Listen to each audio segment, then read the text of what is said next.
இருக்கு. இனி வீட்லயே பானிபூரி செய்யலாம் எல்லாரும். ஆச்சி பானிபூரி கிட். சம்மர் வந்தாச்சு. What's your plan for this holiday? எங்க கிட்ட விட்டுருங்க, நாங்க பாத்துக்கிறோம். GT Holidays. GT Holidays, South India's #1 travel brand. இந்த அணு ஆயுதத்தை வைத்துக்கொண்டு நாம எந்த நாடை வேணா மிரட்டலாம், யாரை வேணா அடிபணிய வைக்கலாம் அப்படின்னு தொடர்ச்சியாக அந்த எண்ணத்தில் இருந்த நாடுகளுடைய அந்த திமிர் அப்படிங்கிறது அடக்கப்பட்டிருக்கிறது. அதுல ஃபர்ஸ்ட் பாடத்தை புகட்டிய நாடு அப்படிங்கிறது இந்தியா, அடிவாங்கிய நாடு பாகிஸ்தான். இப்போ இந்தியா நடத்திய அந்த ஆபரேஷன் சிந்தூர் அது அப்படியே தொடர்ச்சியாக இப்போ இஸ்ரேல் நடத்தி இருக்கிறது. ஈரானுடைய இந்த நியூக்ளியர் ஃபெசிலிட்டியை அடுத்த கட்டத்துக்கு கொண்டு போகிறதுக்கான விஷயங்களை தொடர்ச்சியாக ஈடுபட்டு இருந்தவங்க அதில் இருக்கக்கூடிய இந்த 2 சயின்டிஸ்ட், அந்த 2 சயின்டிஸ்டுமே கொல்லப்பட்டிருக்கிறார்கள் இந்த இஸ்ரேலோட தாக்குதலில். இது இஸ்ரேல் அந்த இன்ஸ்டாலேஷன் நடத்தக்கூடிய தாக்குதலில் அவங்களும் எதாச்சியாக கொல்லப்பட்டிருக்கலான்னு நம்ம புரிஞ்சுக்க முடியாது. ஏன்னா இவங்க எல்லாருமே ரொம்ப டாப்ல இருக்கக்கூடிய லெவலில் இருக்கக்கூடிய ஆளுங்க அப்படிங்கிறதால இவர்களையும் குறிவைத்து தான் இந்த தாக்குதல் நடந்திருக்கு அப்படிங்கிறத நம்ம புரிஞ்சுக்கலாம். இஸ்ரேலுடைய தகவலின் அடிப்படையில் ஈரான்லேருந்து 200 ட்ரோன்கள் இஸ்ரேலை நோக்கி தாக்குதல் நடத்த வந்துகிட்டு இருக்கு அப்படிங்கிற தகவல் வந்திருக்கு. ஸோ 200 ட்ரோன்கள் அப்படிங்கிறது நம்பர்ஸில் ரொம்ப பெரிய நம்பராக இருக்கலாம். ஆனால் அதை விட அதிகமான ட்ரோன்களை அனுப்பி ஈரான் ஒரு கடுமையான ஒரு பதிலடியை கொடுக்கணும் அப்படிங்கிறது திட்டமிட்டு இருக்கிறாங்க. ஈரானுக்கு எதிராக இப்போ இந்த தாக்குதலை நான் கண்டிக்கிறோம், இந்த தாக்குதலுக்கும் எங்களுக்கும் சம்மந்தம் இல்லை அப்படின்னு என்னதான் விலகினாலும் கூட சவுதி அரேபியா இஸ்ரேல் மீது அந்த தாக்குதல் நடக்காமல் பார்த்துக்கிறாங்க, இன்டர்செப்ட் பண்ணுறாங்க ஈரான் அனுப்பக்கூடிய ட்ரோன்ஸ் அப்படின்னா அதில் இருக்கக்கூடிய செய்தி அப்படிங்கிறது மிக தெளிவான ஒரு செய்தி. இந்த தாக்குதல் நடைபெறுவதற்கு முன்பாகவே பல நாடுகளுக்கு இது சம்பந்தமான தகவல் தெரிவிக்கப்பட்டிருக்கலாம். இப்போ உக்ரைனில் இந்த மெடிக்கல் ஸ்டூடெண்ட்ஸை இந்தியா அந்த போரின் சமயத்தில் வெளியேற்றியதோ அதே மாதிரியான ஒரு நடவடிக்கையும் இந்தியா இறங்கலாம் அப்படின்னு எதிர்பார்க்கப்படுது. ஆதரணியர்களுக்கு அன்பு வணக்கம். இன்னைக்கு இஸ்ரேல் அப்புறம் ஈரான் இடையிலான அந்த மோதல் தொடர்பாக முக்கியமான ஒரு விஷயத்தை பற்றி பார்க்க போகிறோம். அதற்கு முன்பாக புது யுகம் பிறந்திருப்பதாக தோன்றுகிறது. ஏன் அப்படின்னா இந்த அணு ஆயுதத்தை வைத்துக்கொண்டு நாம் எந்த நாடை வேணால் மிரட்டலாம், யாரை வேணால் அடிபணிய வைக்கலாம் அப்படின்னு தொடர்ச்சியாக அந்த எண்ணத்தில் இருந்த நாடுகளுடைய அந்த திமிர் அப்படிங்கிறது அடக்கப்பட்டிருக்கிறது. அதை இந்த வருஷத்தில் குறிப்பாக அந்த 2025ஆம் ஆண்டு மிக முக்கியமான ஒரு ஆண்டு. ஏன் அப்படின்னா இந்த அணு ஆயுதத்தை வைத்து மிரட்டலாம் அப்படின்னு நினைக்கக்கூடிய அந்த ஒரே திங்கிங் பேட்டர்னில் இருக்கக்கூடிய நாடுகளுக்கு ஒரு மிகப்பெரிய பாடத்தை புகட்டிருக்கக்கூடிய ஆண்டாக இதை நம்ம கருதலாம். அதில் ஃபஸ்ட்டு பாடத்தை புகட்டிய நாடு அப்படிங்கிறது இந்தியா, அடிவாங்கிய நாடு பாகிஸ்தான். நாம் அவங்களுடைய நியூக்ளியர் பேசஸ் குறிப்பாக கிரானா ஹைல்ஸ் இருக்கட்டும், நம்மளுடைய இந்த 11 ஏர்பேஸ் அட்டாக் எல்லாமே அங்கே எல்லாத்துலேயுமே நியூக்ளியர் இன்ஸ்டாலேஷன்ஸ் இருந்திருக்கு அப்படிங்கிறதுக்கான ஆதாரம் வெளியே இருக்குது. அதே மாதிரி நீ நியூக்ளியர் நான் எடுப்பேன்னு சொல்லிட்டு அந்த ஒரு பூச்சாண்டி காமிக்கிறதுக்கான அந்த விஷயத்தை முற்றுப்புள்ளி வைத்து நீ முடிஞ்சா எடுறா பார்ப்போம் அப்படிங்கிற அந்த தாக்குதல் தான் இந்தியா நடத்தியது. இப்போது இந்தியா நடத்திய அந்த ஆப்ரேஷன் சிந்தூர் அது அப்படியே தொடர்ச்சியாக இப்போது இஸ்ரேல் நடத்தி இருக்கிறது. இது இந்தியாவை அப்படியே ஃபாலோ பண்ணி இஸ்ரேல் நடத்தியிருக்கு அப்படிங்கிறது நம்ம சொல்கிறதுக்கான காரணங்கள் நிறைய இருக்குது.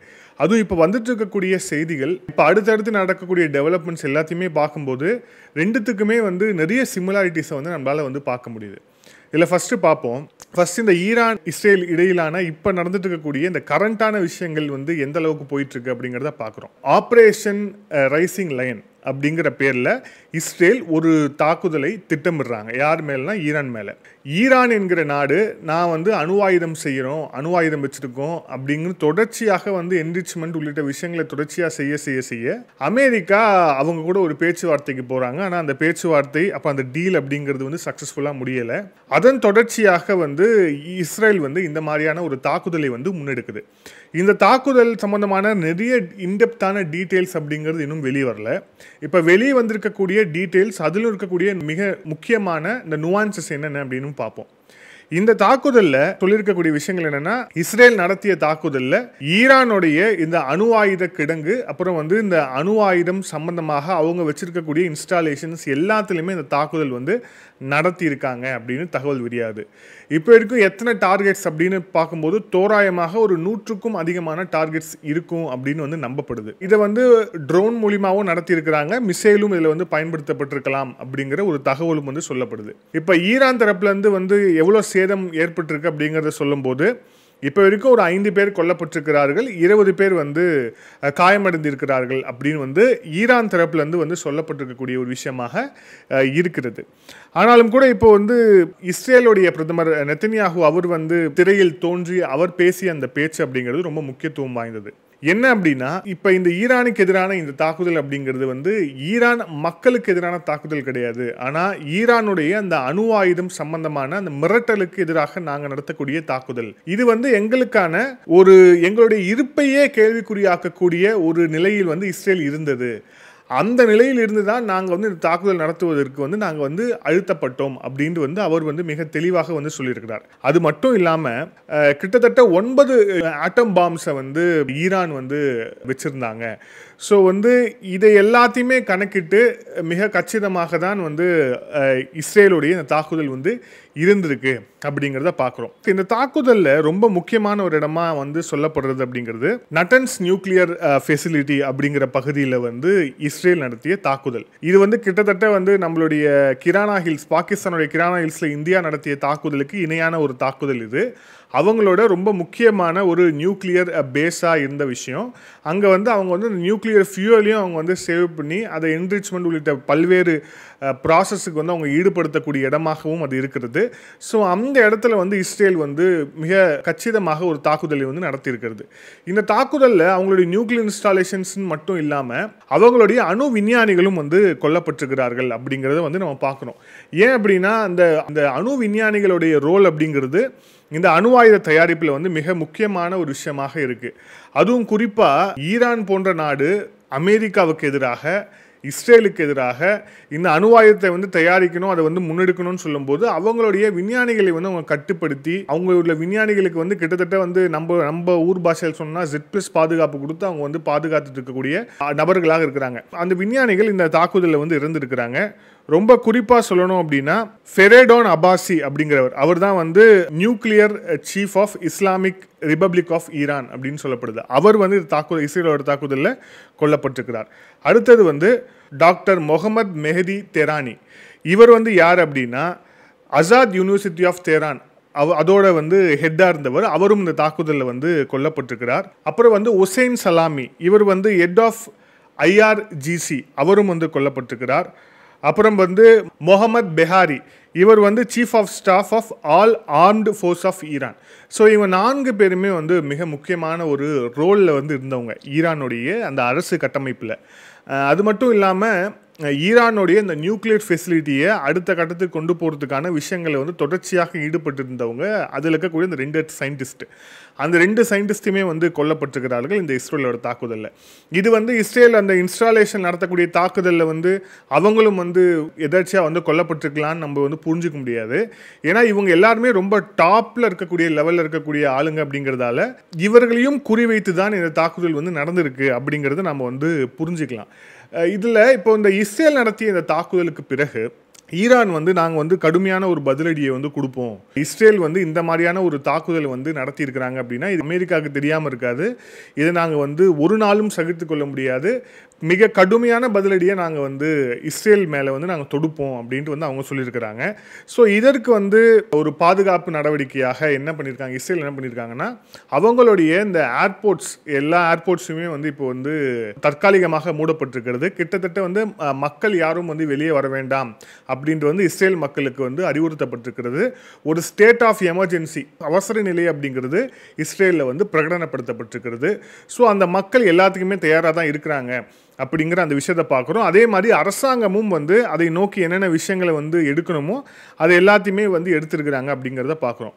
இப்போது இந்த விஷயத்துக்கு இன்னொரு மாறா பாருங்கள், அமெரிக்காவுடைய secretary of state Marco Rubio அவர் வந்து சொல்லும்போது என்ன சொல்கிறாரு, Israel took the unilateral action against the Iran அப்படின்னு சொல்கிறாரு. இது வந்து இஸ்ரேலுடைய ஒரு தனிப்பட்ட தாக்குதலின் விளைவு இது, இதற்கும் அமெரிக்காவுக்கும் தொடர்பில்லை அப்படிங்கிற மாதிரி அமெரிக்கா வந்து இதை வந்து காமிக்கணும் அப்படின்னு நினைக்கிறாங்க. ஆனால் எல்லாருக்குமே தெரியும் அமெரிக்காவுடைய உளவுத்துறை, அந்த உளவு தகவல்கள், அதுக்கப்புறம் வந்து அவங்களோட டிப்ளமேட்டிக் சேனல் இருக்கக்கூடிய அழுத்தங்கள், இது எதுவுமே இல்லாமல் இஸ்ரேல் வந்து போய் தாக்குதல் நடத்தியிருக்குமா அப்படின்னா அது மிகப்பெரிய ஒரு கேள்விக்குறி தான். கடந்த ஆண்டு ஏப்ரல் மாதம் ஒரு தாக்குதல் நடத்தப்பட்டது. அப்போ வந்து பைடன் வந்து அமெரிக்காவுடைய பிரசிடெண்ட்டாக வந்து இருந்தார். ஆனால் அந்த தாக்குதலில் கூட ஈரானுடைய இந்த நியூக்ளியர் ஃபெசிலிட்டியை வந்து நோக்கி இந்த தாக்குதல் வந்து நடத்தப்படலை. ஆனால் இப்போ நடத்தப்பட்டிருக்கக்கூடிய தாக்குதல் அப்படிங்கிறது அவங்களுடைய நியூக்ளியர் ஃபெசிலிட்டியை நோக்கி நடத்தப்பட்டிருக்கக்கூடிய தாக்குதல். அதாவது ஆயுதத்தை நம்மளுடைய எதிரி வந்து தயாரிச்சுட்டான் அப்படின்னா அந்த ஆயுதத்தை அடிக்கணும் அப்படிங்கிறது தான் எல்லாரோட குறியாக இருக்கும்.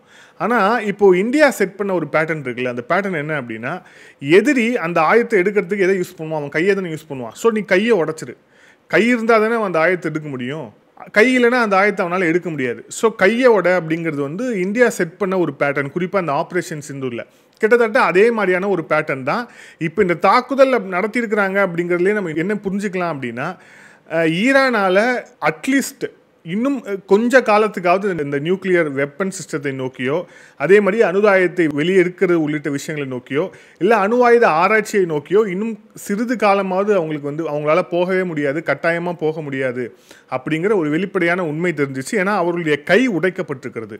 இஸ்ரேலால் ஈரானுடைய அந்த கை அப்படிங்கிறது, மிக முக்கியமாக அந்த அணுசக்தி கை அப்படிங்கிறது உடைக்கப்பட்டிருக்கிறது.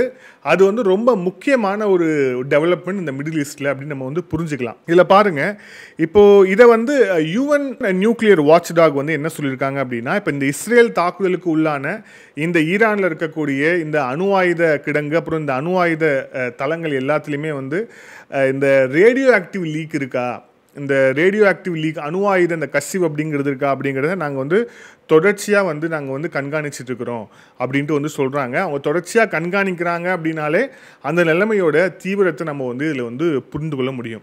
ஸோ இப்போ இதுக்கு பதிலடியாக வந்து ஈரான் என்ன செஞ்சுட்ருக்காங்க அப்படிங்கிறதையும் பார்க்குறோம். அதையும் வந்து நம்ம பார்த்துருவோம். இஸ்ரேலுடைய தகவலின் அடிப்படையில் ஈரான்லேருந்து 200 ட்ரோன்கள் இஸ்ரேலை நோக்கி வந்து தாக்குதல் நடத்த வந்து வந்துகிட்டு இருக்கு அப்படிங்கிற தகவல் வந்து வந்திருக்கு. ஸோ 200 ட்ரோன்கள் அப்படிங்கிறது வந்து நம்பர்ஸில் வந்து ரொம்ப பெரிய நம்பராக இருக்கலாம். ஆனால் அதை விட அதிகமான ட்ரோன்களை அனுப்பி ஈரான் வந்து ஒரு கடுமையான ஒரு பதிலடியை கொடுக்கணும் அப்படிங்கிறது வந்து திட்டமிட்டு இருக்கிறாங்க. இது வெறும் ட்ரோன் தாக்குதலாக மட்டும் இருக்க போறதில்லை, பேலஸ்டிக் மிசைல்னு சொல்லிட்டு நிறைய விஷயங்களை நோக்கி வந்து ஈரான் வந்து தயாராகிட்டு இருக்கு அப்படிங்கிற தகவல் தான் வந்து கொண்டே இருக்கு. இதுல இன்னொன்று பாருங்க, ஈரான் வந்து இஸ்ரேல் மேல நடத்திருக்கக்கூடிய இந்த ட்ரோன் தாக்குதலில் ஈரான் பயன்படுத்தியிருக்க ட்ரோன் வந்து ஷாஹித் 136 ட்ரோனை தான் வந்து அவங்க பயன்படுத்தியிருக்கிறாங்க. இது வந்து ஒரு ஈரான் தயாரிப்பு. இது வந்து ரஷ்யா வந்து உக்ரைனுக்கு எதிராக இந்த ட்ரோன் தாக்குதலில் இதே ட்ரோனை வந்து பயன்படுத்தியிருக்கிறாங்க. இந்த தாக்குதலே வந்து ஒரு சூசைட் ட்ரோன் அப்படின்னு சொல்லப்படுது. இது வந்து தற்கொலைப்படை தாக்குதலுக்கு இணையான ஒரு தாக்குதல் நடத்தக்கூடிய ஒரு வல்லமை வாய்ந்த ஒரு ட்ரோன் தான் இது. ஸோ இந்த ட்ரோனை தான் வந்து ஈரான் வந்து பயன்படுத்தியிருக்கிறது. ஸோ ஜோர்டான் வான் எல்லையில் இது வந்து பறந்ததுக்கான வீடியோ ஃபுட்டேஜஸ் எல்லாமே இப்போ வெளியாக இருக்குது. ஸோ ஃபஸ்ட்டு வந்து ஈரான் வந்து ட்ரோன் தாக்குதல் வந்து தீவிரப்படுத்தியிருக்காங்க அப்படிங்கிறத பார்க்குறோம். இப்போ இந்த ட்ரோனோட ஸ்பெசிஃபிகேஷன்ஸ் மட்டும் ஒரு சின்னதாக ஒரு விஷயம் பார்க்கலாம். இது வந்து மேக்ஸிமம் 185 கிலோமீட்டர் ஸ்பீடில் வந்து 185 கிலோமீட்டர்ஸ் பர் ஹவர் ஸ்பீடில் வந்து பயணிக்கக்கூடியது. இதோட மேக்ஸிமம் ரேஞ்ச் வந்து 2500 கிலோமீட்டர்ஸ். அதே மாதிரி MD550 பிஸ்டன் இன்ஜின் வந்து இதுக்கு வந்து யூஸ் பண்ணுறாங்க. ஸோ ரொம்ப சக்தி வாய்ந்த ஒரு ட்ரோனாக தான் வந்து இது இருக்குது அப்படிங்கிறத பார்க்குறோம். இந்த ட்ரோனை தான் வந்து ஈரான் வந்து இப்போ வந்து இஸ்ரேல் மீது வந்து ஏவிட்டு இருக்கு அப்படிங்கிறத பார்க்குறோம். இதில் இன்னொன்று பாருங்கள், இந்த தாக்குதலுக்கு சவுதி அரேபியா உள்ளிட்ட நாடுகள் வந்து கண்டனம் தெரிவித்தாங்க. அதே மாதிரி அமெரிக்காவும் வந்து இஸ்ரேல் நடத்திய தாக்குதலுக்கும் எங்களுக்கும் சம்மந்தம் இல்லை அப்படின்ட்டு வந்து சொன்னாங்க.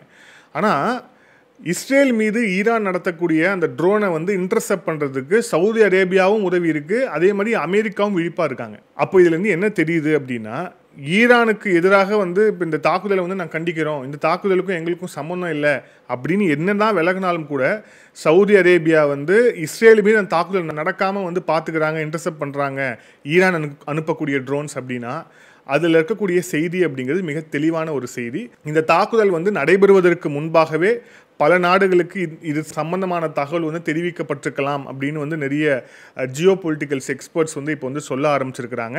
ஸோ அதன் வெளிப்பாடு தான் வந்து இஸ்ரேல் மீது தாக்குதல் நடத்துவதற்கான அந்த விஷயங்களை செய்யாமல் இந்த இத்தனை நாடுகள் வந்து அது இன்டர்செப்ட் பண்ணுறாங்க அப்படின்னு பார்க்கலாம். இல்லை இன்னொரு ஆங்கிள் என்னென்னா, நேட்டோ நாடுகள் எல்லாமே அமெரிக்கா கட்டுப்பாட்டில் இருக்கக்கூடிய நாடுகள் தான் நேட்டோ நாடுகள்.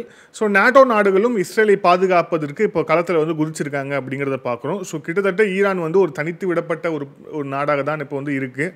ஆனாலும் கூட ஈரான் வந்து அந்த பதில் தாக்குதலை வந்து தொடர்ச்சியாக வந்து தீவிரப்படுத்துவாங்க அப்படிங்கிற அந்த விஷயத்தை வந்து நம்ம வந்து எதிர்பார்க்கலாம்.